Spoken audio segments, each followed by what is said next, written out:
আসসালামু আলাইকুম, তানিস টাইমে সবাইকে স্বাগত জানাচ্ছি। সবাই কেমন আছেন? অনেক দিন পর একটা ভিডিও নিয়ে আসলাম। আসলে বেবি হওয়ার পর সময় পাওয়া যায় না। একটা ট্যুরে গিয়েছিলাম গত মে মাসে। তো এই প্রথম আমার রাজশাহী ভ্রমণ আমার পরিবার নিয়ে। আমার হাজব্যান্ডেরও অনেক ইচ্ছা ছিল আমাদেরকে রাজশাহী শহরটা ঘুরে দেখানোর। ঢাকা থেকে একটু দূরে রাজশাহীতে আমরা গিয়েছিলাম স্লিপার ট্রেনে। তো আমরা আগে থেকে বুকিং দিয়ে রেখেছিলাম আমাদের হোটেল। অটো বাইক করে আমরা সরাসরি চলে আসলাম হোটেলে। তো হোটেলে এসেই আমরা লিফটে 7 তলায় চলে আসলাম। লিফটে উঠছি, চারপাশ খুবই নীরব। মাগরিবের পরপরই আমরা পৌঁছালাম। তো এই তো আমরা চাবির জন্য রিসেপশনে আসলাম। রিসেপশনটা একটু গরমই ছিল, কারণ তখন ওয়েদারটা বাইরে ঠান্ডা ছিল কিন্তু ভেতরটা অনেক গরম ছিল। এয়ার কুলার ছিল কিন্তু এয়ার কুলারের বাতাসটা জানি লাগছিল না।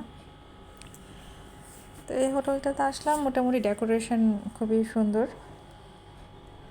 আমরা আমাদের রুমের চাবি নিয়ে আমাদের রুমে চলে গেলাম। এই যে আমাদের রুম, সুন্দর সোফা দেখা যাচ্ছে, তারপর টিভি আছে, দুইটা খাট আছে, একটা মাস্টার, আর সুন্দর লাইটিংগুলো অনেক ভালোই লেগেছে। এটা ছোট খাট আর এটা বড় খাট। তারপর দেখতে পাচ্ছি পানি আছে, কমপ্লিমেন্টারি ফ্রুটস আছে, আর আছে ভালোই ফ্রুটস দিয়েছে, টিস্যু, টিভি আছে। এরপরে এটা একটা কাবার্ড ছিল, এই কাবার্ডের মধ্যে জায়নামাজ দেখতে পাচ্ছি। এই হ্যাঙ্গার ছিল কিছু, এখানে আমরা ব্যাগ রাখবো, সুবিধাই হবে। ওয়াশরুমটা নিট অ্যান্ড ক্লিন ছিল মোটামুটি। তো অ্যাজ ইউজুয়াল যে টয়লেট্রিজ থাকার কথা সবগুলোই আছে, মোটামুটি চলেই।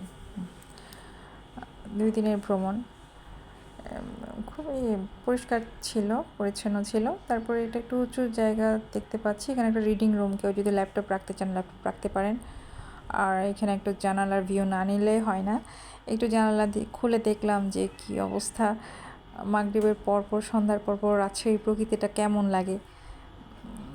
সুবহানাল্লাহ, অনেক সুন্দর লাগছিল উপর থেকে। সচরাচর উপরে থাকা হয় না, আমরা 2-3 তলা পর্যন্ত থেকেছি এরকম উঁচু ভবনে, একদম, তাও একটা নতুন একটা শহরে থাকা। এরপর আমরা রাতের খাবারের জন্য সোর্স খুঁজতে লাগলাম গুগলে, পর দেখতাম মাস্টার শেফ বাংলায় খেয়ে আসলাম। খাবার সুস্বাদুই ছিল, আমার এই প্রথম হাঁসের মাংস ট্রাই করা। আর এরপর অটো বাইক করেই আমরা যথারীতি চলে আসলাম। আচ্ছা, আমার ভিডিও ভালো লাগলে অবশ্যই like, comment, subscribe. Thank you.